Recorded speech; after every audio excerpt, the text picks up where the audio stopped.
Welcome and thanks for tuning in to the Victorian Aboriginal News Van Talks podcast. I'm your host, Charles Parkiner. Victorian Aboriginal News acknowledges and pays respect to all traditional owners and custodians across Australia. We acknowledge the elders who have gone before, those who currently lead their communities, and those who will follow in the years and generations to come.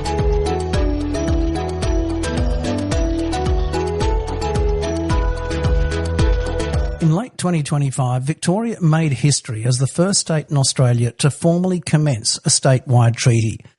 But long before the legislation was drafted, there was a physical document travelling across this state, gathering the fingerprints of thousands of Victorians who wanted to be on the record for justice. It's called the Victorian Treaty Scroll, a powerful project managed by Antar Victoria that asked non-Indigenous people to move beyond a simple signature and leave a personal, tactile mark of commitment to First Nations self-determination. Joining me today are two women who've spent decades navigating the complexities of the colonial frontier. Dr. Claire Land is an activist and the author of Decolonising Solidarity, and Megan Evans is an interdisciplinary artist whose work interrogates her own settler ancestry and the uncomfortable truths of our shared history. Megan, thanks so much indeed for joining us today. Pleasure. Thanks for coming. And Claire, thanks as well. Thanks, Uncle Charles. I'd like to start with you, Claire. The Treaty Scroll is quite famous for its use of fingerprints rather than signatures. And just before we started recording this, we were talking about, it's on a piece of paper 20 metres long, and it's filled up to 15 metres currently. Let's talk about the genesis of the project when you and Megan were both at Antar. What were the aspirations and what was the initial project outline? The genesis of the project was about having something to work together on because I'd been sort of working as a campaigner and Megan as a cultural community development worker. And I'd been very much inspired by Robbie Thorpe and his relentless focus on genocide and treaty and sovereignty. And in 2005, it was the 135th anniversary of the signing of the Batman Treaty. Yep. And that's a complicated history about what that moment was and who gave what or took what. But we were raising awareness about treaty, and Megan came up with the idea that we could create a beautiful artwork, a petition that's a visual petition that refers back to other amazing petitions, especially the Yirrkala Bark petitions. And so we wanted to create essentially a petition for a treaty, which would be a beautiful artwork signed with your thumbprint, but connected in with signing the treaty was becoming a treaty supporter. Yeah. So you would get a badge where you declared you're a treaty supporter. You would get information about what a treaty is, and you would also sign an undertaking to take real actions in your community and your local area and on yourself to be a supporter, to deepen your support and activism around land rights, reconciliation.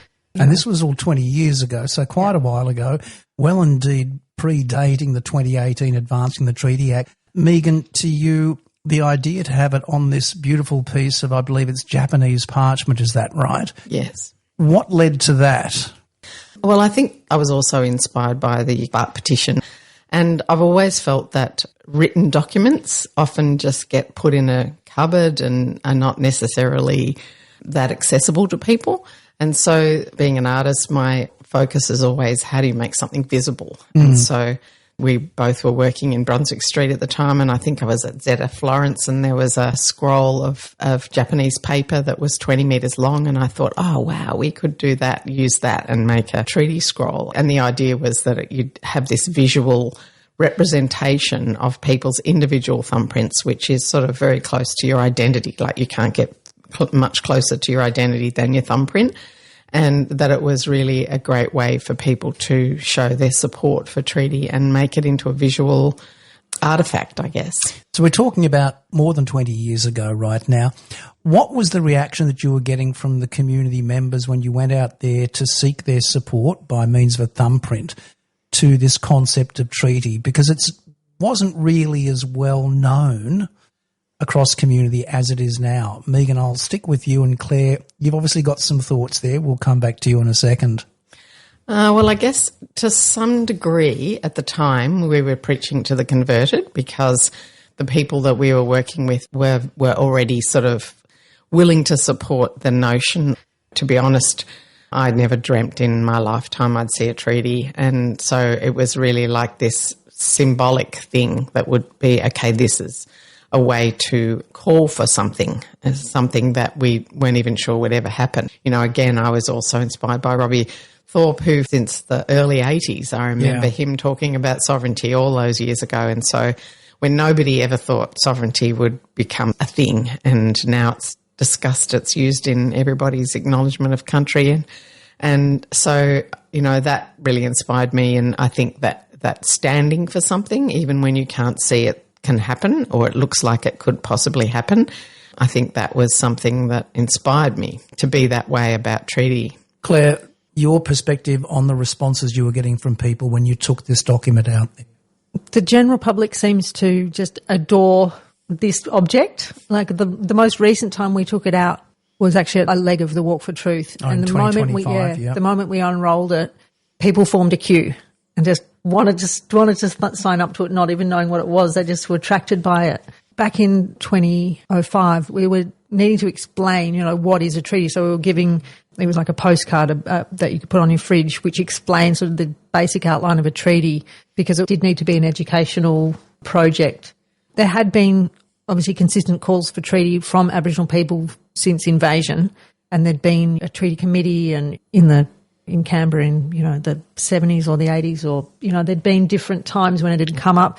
There was even an idea that at the end of the decade on reconciliation that this would be culminated with a treaty. But it was sort of found that over that period, particularly John Howard being in government for a large part of the 90s, is that there was no way the Australian public was ready for a treaty, let alone the government. Howard famously said a nation doesn't make a treaty with itself. You know, yes, so there was just fueled the arguments for years to come. Everyone was having to fight against that basic fallacy as well.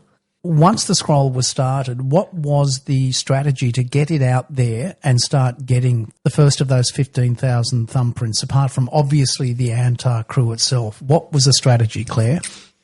Well, we created a little kit with an explanatory pamphlet, sort of how to host a treaty scroll event. So any local community group could borrow the treaty scroll from the Antar office and take the badges and the sign-up book where you committed to your actions. They would take the whole kit and they would be able to run an event, take it to a stall at an existing festival, or create an informational, you know, event about treaty and have that there. So it was always designed for local people in different areas of Victoria to be able to use it, and that's how we got it out there. How many areas did it go out to, do you recall? There are dozens of local groups, and it's a bit too long ago for me to remember, but we had many of the sign-up books filled in, and so, it was hundreds of people at that point.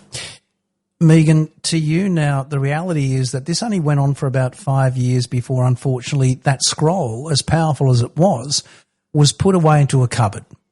What happened there? Why did it lose that momentum?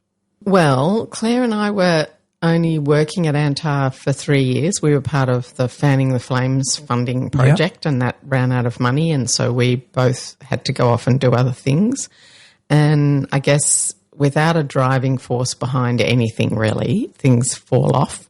I don't really know why it never continued, and that's sort of probably partly to do with the fact that we didn't really put enough of those structures in place. I think Antar went through a period where it didn't have many people. That I think it lost its employees, and so it had to reprioritise. Had to reprioritise, probably. Yeah. But it found light of day recently in 2025, as Claire mentioned, with Travis Lovett's Walk for Truth from Portland to Parliament House in Victoria. It was dusted off and it was shared again.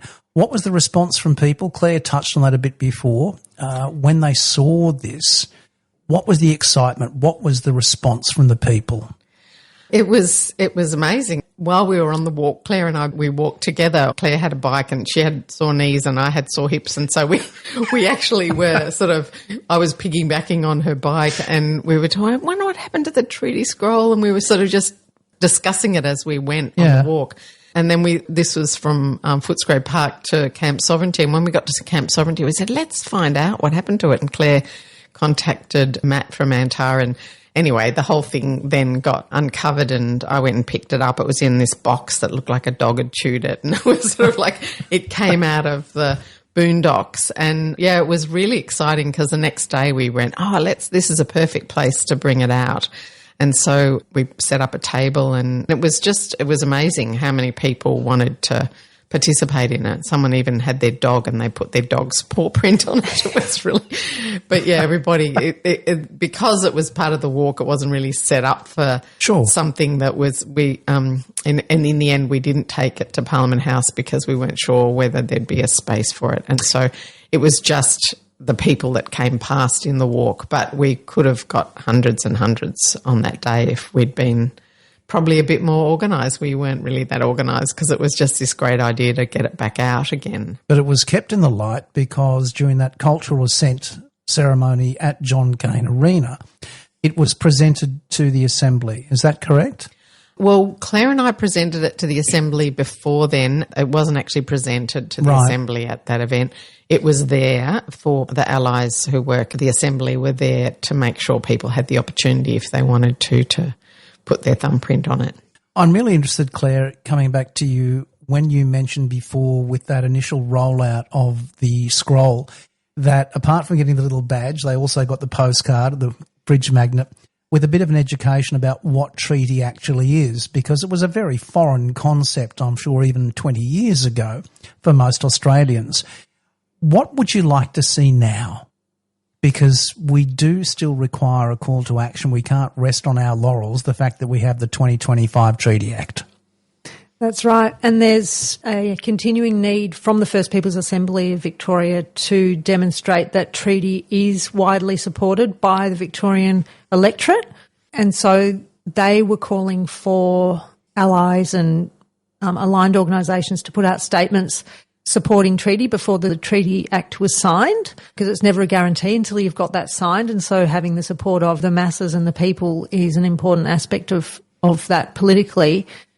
In the lead up to the election later this year in the Victorian state elections, there is also a danger that if the ALP gets voted out, then what happens to the Treaty Act, or if not the Act itself, then the incoming government's commitment to honouring the treaty. Unfortunately, as we've seen in Aotearoa, New Zealand, and many treaties around the world, but often get broken. But in the modern treaty space in Aotearoa, New Zealand, the work of allies like myself is actually to be a treaty worker and is to fight to defend the treaty and make sure the treaty is honoured and upheld. And so rather than cultural awareness programs and things like that, it'll be how your organisation can uphold treaty. So there is going to be a continuing fight by Aboriginal and non-Aboriginal people to be ensuring that the promises that the government has literally signed up to aren't broken. Unfortunately, this is part of our future.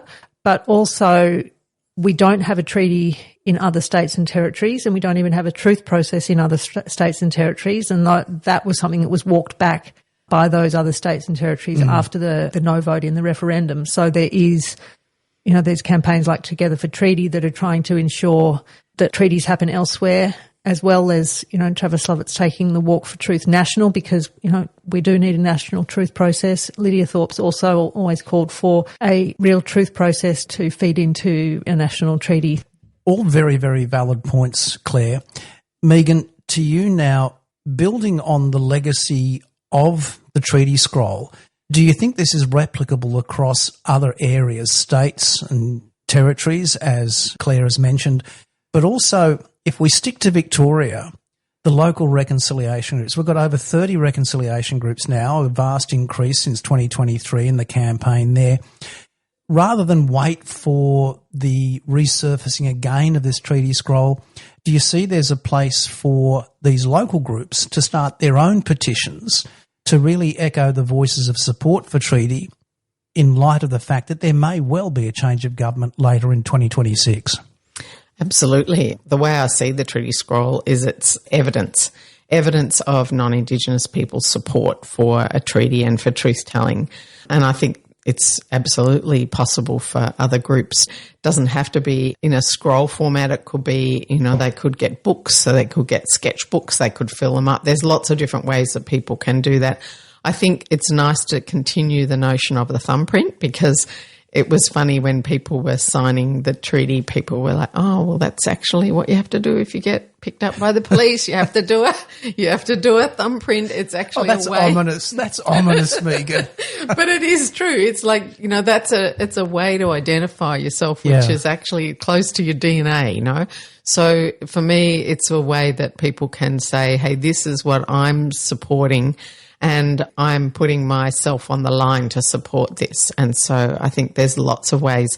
As I think we were talking before, I'd love to see like a 500-metre scroll that is... Talk about that for a bit. That's a really interesting concept you made mention of. Well, there was a similar thing that was done for women getting the vote. It was back in the day when women didn't have the vote, and there was a huge scroll, and there's actually a beautiful public artwork that's near Parliament House that is a sort of acknowledgement, major visual evidence of people across the country supporting treaty. And I do think it's all very well for us to have treaty in Victoria, and I'm really proud that we do, and proud of the work that young folk and First Nations mob have done to achieve that. And I take my hat off to every single person who's involved. But I also think it's treaty scroll becoming like that maybe you start with a 20-metre scroll and then you add to it and you glue the next 20 metres on, and then you end up with 100 metres. But what would you like to see the First Peoples Assembly of Victoria do with that current scroll right now? Because it is incomplete, as you mentioned, it's 15 of 20 metres. The chances are that if nothing is done, it's going to sit once again in another cupboard in a dog-chewed box. What's your call to action for the First Peoples Assembly on this? I don't think it's going to end up in a dog-chewed box, because it's a very precious object, and I think they recognise that for sure. If it does have a permanent home, once it is complete, they've said that they would like it to go to the Aboriginal History Archive. Gary Foley found it at VU. But it could be a bit like the hearse at the Melbourne Museum, is that it's still used. It's a beautiful object, and it is looked after as a treasure, but it's also taken out and used when its time has come. And it's definitely the time has come back for the treaty scroll, as we've been talking about. And I'd love it if community groups did want to borrow the scroll and add to it, is that the First Peoples Assembly would enable that and would allow that, and the ally coordinator, I'm sure, would be stoked and able to help facilitate that. So I'd love to see it filled up, and we've always wanted for it to be displayed as well as an exhibition to really show that non-Aboriginal people also desire a treaty. And Megan and I have always talked about how it's in our interests as non-Aboriginal people to have a treaty in place. We've got to deal with the unfinished business of how we asserted sovereignty here, and how there was no treaty. We're still essentially at war, and we do need to come together, and that benefits Aboriginal people, but it also benefits non-Aboriginal people to deal with the illegitimate occupation, really. I know that's maybe a point of historical interest, but it is something that does worry non-Aboriginal people in ways that most of us probably don't admit, which makes us freak out about land rights or Aboriginal people's situation. And sometimes that's in a reactionary way, like a One Nation kind of reaction, but other times it's a bit of guilt and worry about where we really belong. And I think a treaty does deal with that in some sort of deep symbolic way, as well as the most important thing is that it does deliver power and land and people back to their First Nations owners. Megan, I noticed when I mentioned a dog-chewed box, you raised your eyebrows a little bit. I think for my sake and the audience's sake, if you can follow through on those raised eyebrows. Oh, it's just that the box was in a very bad way, and it was designed so that it could be rolled out so that people could take it in the box. And Mindani Baddock and KJ paid for a beautiful new box to be made. It's now in an appropriately elegant and beautiful box with the treaty scroll impressed in gold on the top. So it's not a dog-chewed box anymore. Megan Evans, Claire Land, thank you so much indeed for your time. It's a pleasure. Thank you. Thank you, Uncle Charles. For a full transcript of this interview, visit the Victorian Aboriginal News website at vicaboriginalnews.com.au. Until our next episode, stay safe and stay informed.